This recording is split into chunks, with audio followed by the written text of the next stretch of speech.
It's time now for Edmund O'Brien and... Johnny Dollar. This is Mrs. Case, Mr. Dollar. Oh, yes, Mrs. Case. Thank you for calling back. Of course. Do I understand that my husband's insurance company sent you to talk to me? That's right, Mrs. Case. But who reported my husband's disappearance to them? They have to keep their eyes open, especially with a holder of a policy the size of your husband's. You aren't keeping things from me, are you?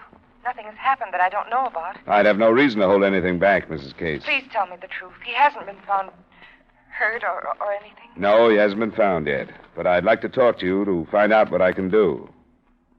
Edmund O'Brien in a transcribed adventure of the man with the action-packed expense account. America's fabulous freelance insurance investigator. Yours truly, Johnny Dollar. Expense account submitted by Special Investigator Johnny Dollar to Home Office Tri-State Insurance Group, Hartford, Connecticut. The following is an accounting of expenditures during my investigation of the Leland Case Matter. Expense account item 1, $24.80, transportation from Hartford to New York City. I phoned Mrs. Leland Case as soon as I got in, and when she returned the call, I made arrangements to meet her at her... I phoned Mrs. Leland Case as soon as I got in, and when she returned the call, I made arrangements to meet her at her apartment. But before I went over, I checked in with Missing Persons Bureau to get what background they had.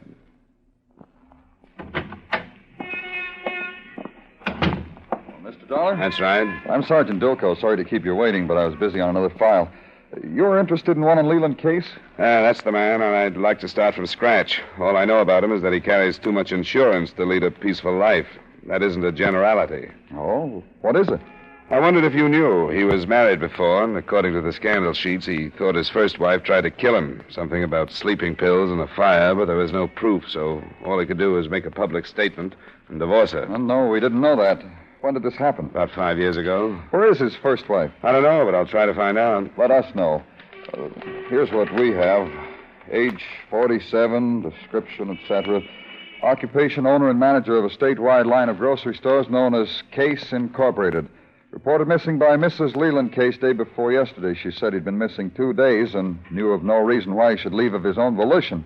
Knew of no enemies or any reason for suicide. I've got 50 more just like it. I suppose you have. Did he say he was going anyplace the last time Mrs. Case saw him? Not that she remembers. He kissed her goodbye at 10:30 in the morning and failed to pick her up at 7 that night to go to dinner at the home of Mr. and Mrs. Herbert Bennett. There isn't any luggage or missing clothes. Not unless he had some no one knew about at his office where he maintained a bachelor apartment. Oh, there's that. Yeah. We haven't really gotten to work on him yet. We've got circulars and so on out on him, and in a day or so we'll be able to spare a man or two for personal work. This has been a busy year for us. I wonder how that works, how 1 year can be worse than another. I'm not sure. I think it's the general condition of the world myself. That is, for the ones who do just drop out of sight. You know, people will put up with a lot of boredom and unhappiness during normal times. But when there's uneasiness and unrest, their sense of values change. Their sense of moral responsibility. They say, why put up with this life along with everything else? Let's have a fling. More divorces this year and more marriages. Everybody running to take a big jump someplace, huh? The whole world. Yeah, I guess that's right. What about his current wife? What's she like? I think she's a girl it would take a long time to know. She's a lot younger. No more than 26 or 7. So the obvious reaction is to doubt her sincerity about a rich, older husband. She's darn good looking and thinks she could tell a lot of men anything and they'd believe her. It wouldn't interfere with your procedure if I talked to her? No, not at all. The more work I can get you to do, the better. Well, okay, Sergeant. Thanks for the help. I'll see what she has to say. When I was admitted to the Case apartment, I understood what Sergeant Dolko meant. She was beautiful, and her outstanding feature was part of her personality, too. A pair of hazel eyes whose candid stare never left yours while you were talking to her. It was almost dark when I got there, and she led me to an end of the living room where a big window looked out at the lights that were snapping on all over Manhattan. I know I should appreciate what the insurance company is doing, Mr. Dollar, but sometimes I'm almost afraid of what will come to light. What do you mean, Mrs. Case? Leland's reasons for wanting to go away. I reported him missing on an impulse, and I wish I hadn't. Not for a while, at least. Then you aren't worried about him? I should have given him more time to explain it, to write or phone. Maybe there's a very logical explanation. But I'm mostly sorry because of the stories in the newspapers. I didn't read them. They make our life sound so sordid. Just because he's been married before and because he was called a playboy when he was younger. Ours has been a very normal and happy marriage. Not at all what they made it seem. You must have been worried about him when you went to the police. Yes, I was. But I'm inclined to let my imagination get hold of me. Imagination about what? About his being in an accident or being taken ill or something like that. And when 2 days passed, I couldn't stand it anymore, and I called the police. Had you made any other inquiries? Called anyone else? Yes, I called our lawyer the next day. The day after he didn't meet you for dinner? Yes. Uh-huh. He told me he didn't have any idea why Leland should do a thing like that, but he said not to worry. Then when another day passed, I called him again, and he said the same thing. Not to worry, that he was sure everything was all right. What's his name, this lawyer? Paul Frater. How well do you know him, personally, I mean? Oh, hardly at all. He's been here at the apartment a few times for parties, and I've talked to him on the phone, but that's all. What about your husband's other business associates? Did you know any of them? No, not well. I've only been married to Leland for a little over 2 years. And he's always said that he wanted our life separated from his business life. Yeah. I think I know what you mean. You wonder if Mr. Frater and the others would keep things from me if Leland wanted them to. Do you think they would? Yes, I do. I think Mr. Frater was. He kept telling me not to go to the police and that everything was all right. But then when I'd ask him how he knew, he wouldn't say. What did he say? That the publicity wouldn't be good. I did anyway, because I felt that I couldn't believe anybody. I have an idea you turned to the police in anger, Mrs. Case. I told you I was sorry that I did. You also told me that you were almost afraid of what might come to light. Was there trouble between you and your husband? Not that I know of. I mean, I love my husband, and if his feelings toward me changed, I wasn't aware of it. Yet you went to the police because you were angry. No. I was worried and confused. I didn't know what to do. Yes, I was angry because of the way Mr. Frater talked to me. I thought he was lying to me. But if I hadn't talked to him, I would have gone to the police anyway. I think any wife would. Yeah? Oh, I don't know what I thought. I wish I hadn't. And if there were a way to stop it, I would. Do you really want it stopped? No. He's been gone for 5 days, and I want to know where he is. I have a right to, haven't I? Sure. You think I'm cheap and mercenary, don't you? But I married him for his money, and I want to hang on to it. I didn't say that, Mrs. Case. You don't have to. Everybody thinks that. Maybe even Leland sometimes. Because I'm young and because of the way I look. I can tell by the way his men friends act around me and the way their wives look at me. Nobody believes I love him. And I wish I didn't. I wish I could turn into what people think I am. Well, I'll either see you again or I'll phone you tomorrow after I talk to Paul Frater. I'm sorry I had to keep you waiting. Oh, it's all right, Mr. Frater. I seem to have lost an hour this morning that I can't catch. Mr. Dollar, wasn't it? That's right. From Tri-State Insurance. Sit down. Thanks. How in the world did your company get caught up in this farce? I think they have informers in the Bureau of Missing Persons. Missing persons. Rot. As if it isn't bad enough to have a suspicious, grasping wife dogging your every step, now the insurance company is tagging along. Well, that's the picture so far. You know where Mr. Case is? No. But if I did, I wouldn't tell you. All of us. All of his friends have been after him to get away from everything here in the city and take a complete rest. That's what you think he's doing. Of course it is. And you'd be doing the poor chap a favor if you'd leave him alone. His wife said that she phoned you and asked if you knew where he was, Mr. Frater. She didn't say that you told her anything about arrest. I didn't tell her because she's one of the things he's getting away from. When I do tell her the truth, it'll be in the form of divorce papers. She didn't mention any divorce either. She said they were happy. Yes, she would. The word happiness is just about the most indeterminate word you'll ever find if you take the trouble to analyze it. Ask 10 people what is necessary to the state of happiness, and you'll get 10 answers. In short, she may have been happy, but he wasn't. I take it you don't like her. I don't like leeches. Throughout his life, Leland Case has been the object of scheming women. When he was young, there were scheming mothers, and from then on, the daughters, without prompting. He married the first time against our advice, and it ended in near tragedy. Then this brainless doll stalked him down, and he did it again. We told him from the beginning that she was a huntress. Well, it appears that he's finally come to his senses. Uh-huh. Who are the we you speak of? His friends, his business associates. And, though it's none of my business, do you base your thinking on the theory that the girl is too beautiful to be good, or is there something definite? How long have you known her, Mr. Dollar? I met her yesterday. Then you'll admit that we know her better. She's a cheap beauty contest type from upstate with a high school education. Okay. What else is he resting from? Work. He's been completely exhausted mentally for the past 8 months. He had to stop or he'd have collapsed. He's no figurehead, you know. He really heads that corporation. He carries more responsibility than a single mind is equipped to carry. Where would he go then, Mr. Frater? You must have an idea. Florida, the Caribbean, out west someplace. Where? I really have no idea, Mr. Dollar. I really don't. It must be quite a distance, or he would have read about his disappearance and at least phoned. Yes, that's true. Possibly even Europe. Well, the police are covering all the steamer and airlines. That stupid, spiteful woman, the police. Is there no way to stop this idiocy? If you as his lawyer don't know, and I don't. As long as his wife says he's missing, he is. I talked with more of Leland Case's friends and advisors that day, and their statements were pretty much the same as Paul Frater's. I followed Case's last known movements from his office to his club where he'd arrived at 5 p.m. for a steam bath. He'd been seen leaving there an hour or so later, and there the trail ended. The witness couldn't remember whether he'd been carrying anything like an overnight bag, and nobody knew how much money he'd had with him.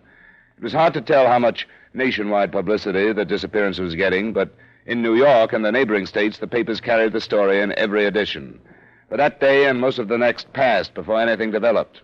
I was just leaving my hotel room for dinner when the phone rang. It was Mrs. Leland Case calling to say she had to see me in her apartment as soon as possible. I had to call you. I wasn't supposed to, but I didn't know what to do. Sit down. I wasn't supposed to talk to anybody, but I had to. I couldn't stand Sit it. down. Now, come on, sit down. Try to make sense. All right. What happened? A man phoned me. Leland's alive, but they're holding him. I've got to give him some money. Now, wait a minute. When did this call come in? Before I phoned you, about 5 minutes, I think. I don't know how long before. Slow down now. What did he say, exactly? He said... He told me Leland was alive and all right. He said he'd be safe if I turned $10,000 over to them. They'd let him go then. But if I talked to the police, he'd be killed. How did you answer him? Oh, I hardly remember. I went all to pieces. I just said, yes, I'd do anything. He wanted to know how fast I could get the money, and I said I didn't know. And then he said if it wasn't by noon tomorrow to forget it. I can get it. There are some things in the safety deposit box. Wait a minute. And there's quite a bit in the checking account. Wait a minute. Did he tell you where you were going to hand over the money? No. Oh, he said someone would call me again. When? Tomorrow morning, 11:30, he said. All right, we have some time then. We'll try and figure out what we're going to do. Before I left her that night, I felt I had convinced Mrs. Case on a few salient points. For one, that we'd be working at cross purposes with the police if we tried to make the contact without them and therefore be hand in hand with the criminals. For another, that if she were watched, as she probably would be, and acted as though she were raising the ransom, I could line up the police without any suspicion being cast on her. And finally, that by the record, kidnappers who received their extortion money according to their... Kidnappers who receive their extortion money according to their exact demands are the first ones to kill the kidnapped victim, since by that time he is the only evidence against them. I alerted Sergeant Dulco that night, and the next morning, while Mrs. Case was out getting what she could of the $10,000, I alerted Sergeant Dulco that night, and the next morning, while Mrs. Case was out getting what she could of the $10,000, I went to the apartment and waited for her. I was standing next to her at 11:30 when the phone rang.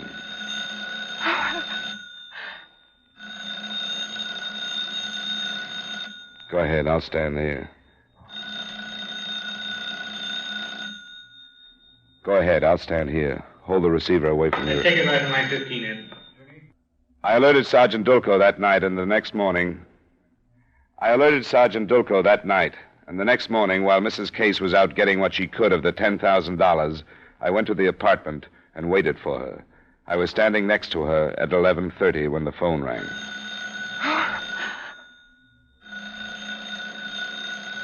Go ahead, I'll stand here. Hold the receiver away from your ear. I want to get what I can. All right. I'm so scared. Go ahead, don't try to be anything else. Hello? It's 11:30. This is about your husband again. Did you raise the money? Not all of it, but it's over $8,000. We said 10. What about the rest? I couldn't do it. You wanted me to be careful, and I couldn't get the rest without answering questions. You didn't give me much time. How much is it? I can give you $8,600. Some way you can make up the difference? It's such a little bit more. I could sell some of my things if you'll give me more time. How much time? It would take another day. That's too long. We want to get out of this part of the country, so we'll give you a break. You get your man back. How is he? Is he all right? He's okay, and he'll stay that way. As long as you do what we say. I will. What do you want me to do? Okay. I'll tell you, and we'll get this over with right now. You know where they're fixing up that church on Park Avenue? Yes. Yes, I know what you mean. There's a bus stop right there. You be there at 10 to 12 on a dot and have the money inside a newspaper that's folded up. You got that? Yes. It'll only be a few minutes, and somebody will meet you. We know you because we've been following you all morning. You got the paper rolled up like you're through reading it, see? Yes. And this person will come up and say, "Are you through with that paper, lady? I want to find out who won the game." Got that? Yes, I'll remember. You just give him the paper and walk away. You got that? Yes. And my husband. When will you let him go? Just as soon as we get back to where he's at and count the money. All right. There's nothing else I can do. That's right. And there's one last thing. Your phone's going to start ringing right after you hang up. Let it ring. It's going to be me, so you won't call out. I want you in front of your building in 3 minutes, so you don't stop the phone. You'll be followed from then on. Now, let's get started so you get your man back, huh? Well, he hung up. Yeah, you too. Did you hear all he said? Yeah, enough of it. They threw us a curve. It's not usually as simple as this. I won't have time to call the police in. What's going to happen? I'll do what I can. Get started now. You've only got a few minutes. I'll leave the building by the other entrance and go up Lexington. Come on. You'll be there. I'll try to be by the time you get there. Here's a newspaper. If you can stall a little, do it, but don't be late. When you get there, don't look for me. I won't. They're stupid pulling a wide-open daylight contact like this. So stupid it's smart. By the time I'd elbowed and pushed and run my way to the church corner, I was so winded I thought everybody on the street could hear me breathing. But I was there a little over a minute before I saw her picking her way through the crowd, face ashen gray and the folded newspaper held as though it were something alive and dangerous. When she stopped, I moved over as close to her as I dared, and I listened for the words she was waiting for. And finally, out of shopper's chatter of Macy's and Gimbel's and so on, they came. You through that paper, lady? I want to find out who won the game. What? Oh, yes. Yes, here. Hey, wait a minute. Huh? What do you want? Hey! Let go! Let go! Let me go! Come on!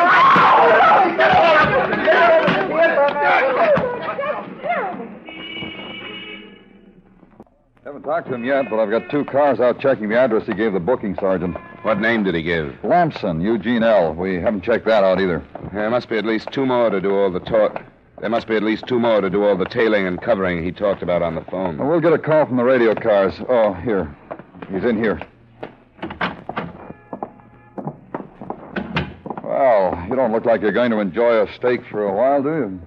I can wait. For a long time on a federal rap? You think so, but I ain't worried. Where is Leland Case? I got news for you. I don't know where he is. Is he alive? I don't know that either. I read about him in the paper and figured I could nick the wife before they found him. Sure. You don't like that? That's all you got of me, and that's all you're going to get. I wouldn't count on that. Use your head, Lamson. You know how high kidnapping comes. I've known people to get a break if they cooperate. I don't know nothing about a kidnapping. I'm telling you straight. You mean he's dead? I mean what I said. I don't know nothing about it. Who was in it with you? Nobody was in nothing with me. I did it alone. Then you know where he is. I don't know where he is. I tell you, I read about it and figured I'd try to cash in. I ain't fool enough to kidnap nobody. I don't know what you're trying to pull, Lamson. It's a little late to play stupid. You told the arresting officer that all you did was ask a lady if she was through with her paper. Why didn't you stick with that story? I knew I couldn't make it whole. Then let's have the rest of it. Who contacted Mrs. Case yesterday? I did. Who followed her this morning? I did. I read about her husband and cut her picture out of the paper, went over by her place and stuck around till I saw her. And yesterday I called her on the phone and told her she could get her man back. Where is he, Lamson? I don't know. I just told her that to see if it would work. Almost did. Drop it, Lamson. You phoned her this morning at 11:30. I was there. Sure I did. Who followed her from her apartment building to that Park Avenue corner? I tell you, I did all of that. But I don't know nothing about no kidnapping.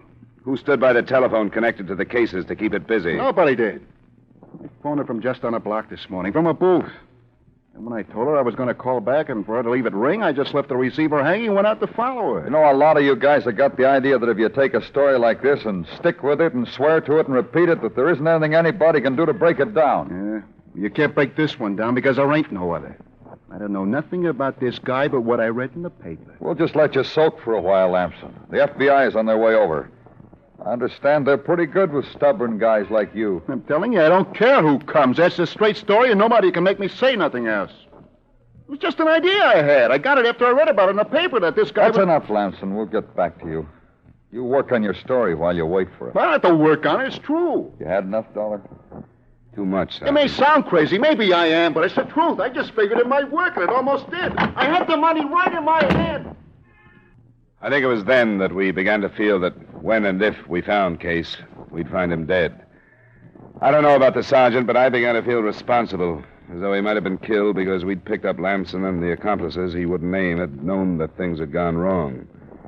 We waited in Dolko's office for the report from the radio cars investigating Lamson's address. When we got it, the picture was as blank as before. He'd moved into the place 2 weeks before, and nobody that was questioned knew where he'd come or... I think it was then that we began to feel that when and if we found Case, we'd find him dead. I don't know about the sergeant, but I began to feel responsible, as though he might have been killed because we'd picked up Lamson and the accomplices he wouldn't name had known that things had gone wrong. We waited in Dolko's office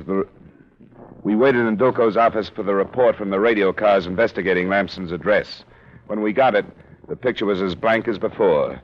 He'd moved into the place 2 weeks before, and nobody that was questioned knew where he'd come from or anything about him.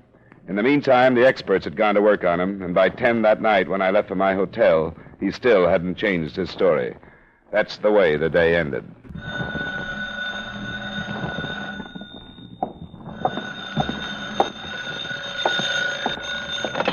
Johnny Dollar. Sergeant Dolko. Oh, yeah. Good morning, Sergeant. Anything new? There was a message on my desk when I got here to call a hospital up near White Plains. Huh? I talked to a doctor who says there's a patient up there that answers Case's description. What? It seems to be a semi-religious place of some kind in the country, sort of removed from reality. This man was brought there by somebody who found him wandering on the road with his clothes torn off and in pretty bad shape from beating. He gave his name as White. Huh. I don't get it. You going to follow it up? Yeah, I'm asking permission of the local authorities to come up, and I wondered if you'd like to go with me. What about Lamson? He's asleep. So's everybody that questioned him.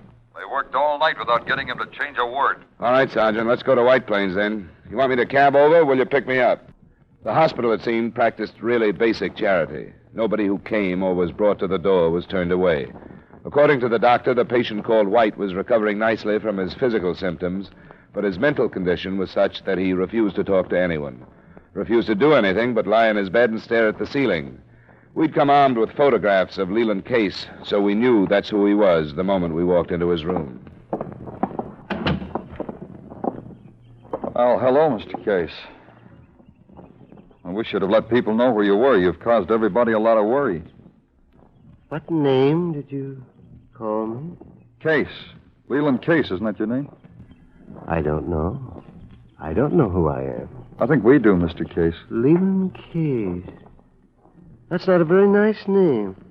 Why did you come here? We've been looking for you. You've been missing for over a week. My name is Dolko, and this is Mr. Dollar. Glad we found you, Mr. Case. Leland Case. That name doesn't mean anything to me. We have some photographs here. See if you recognize that. Mm-hmm. They're of me. They're of someone who looks very much like me. I have no memory of anything before I was on a train that I left in the city near here. White Plains? Oh, yes. I called myself Mr. White because I remembered that. You don't remember getting on the train? No, I remember getting off late at night and wondering why I had come and where I should go. I remember walking down some railroad tracks because it seemed so good to be in the country at night. And then these men attacked me. And I believe they took everything I had, if I had anything. And someone brought me here. Who is Leland Case? You're a pretty successful man in the state of New York. You have money and a big, thriving business. You have a wife. A wife? Yes, the girl in one of the pictures. This one. This girl is my wife? Yes, and you also had a doctor who told you that if you didn't stop working so hard, you'd have a mental breakdown. Well, this is awfully confusing. To hear you tell me that this stranger, that I am this Leland Case, this is no joke, is it? Are you sure that's who I am? Yeah, we're sure. As soon as you feel strong enough to go back to New York with us, you can talk to people who know you. Your wife, for one. My wife? Does the name Paul Frater mean anything to you? He's a lawyer. Paul Fraser. No, it doesn't mean anything to me. The doctor tells me I've recovered from my injuries. I wonder when he would let me go. He told us that if you felt like it, you could leave today. It would be good for you. Well, then, if my clothes are wearable, I think I'd like to try and get up. All the way back to New York, he asked questions about the Leland case. All the way back to New York, he asked questions about the Leland case he'd forgotten. When we got there, it was early evening, and by arrangement with Paul Frater... Paul Frater was waiting with Mrs. Case at the apartment. There were a few moments of strained silence while he looked at them with no show of recognition. And you tell me that this is my wife. Leland, darling. And Mr. Fraser. Why, I'm your attorney. You and I have been like father and son for years. Well, I'm sorry, Mr. Fraser. You don't remember? I'm afraid I don't. Leland. Leland, darling, I'll take care of you. I'll make you remember. What about the business? That'll snap him back. These gentlemen have told me about the business, this huge, complicated enterprise. Well, I can't believe that I, no matter what my name is, ever controlled anything as large as that. Well, you did, Leland. You're a genius in organization. A genius? Well, that sounds awfully dull. Leland, the company needs you. Mr. and Mrs. Case and Mr. Frater, I think the problem from here on is up to you. Sergeant Dilko and I are only in the way now. Well, we want to thank you for all that you've done. We're glad that it's turning out this way. Goodbye, all of you. Goodbye. And thank you. Mr. Dollar. Thank you. Just so long as Mr. Case will be all right now. I think I will, Mr. Dollar. Yes, I really think I will.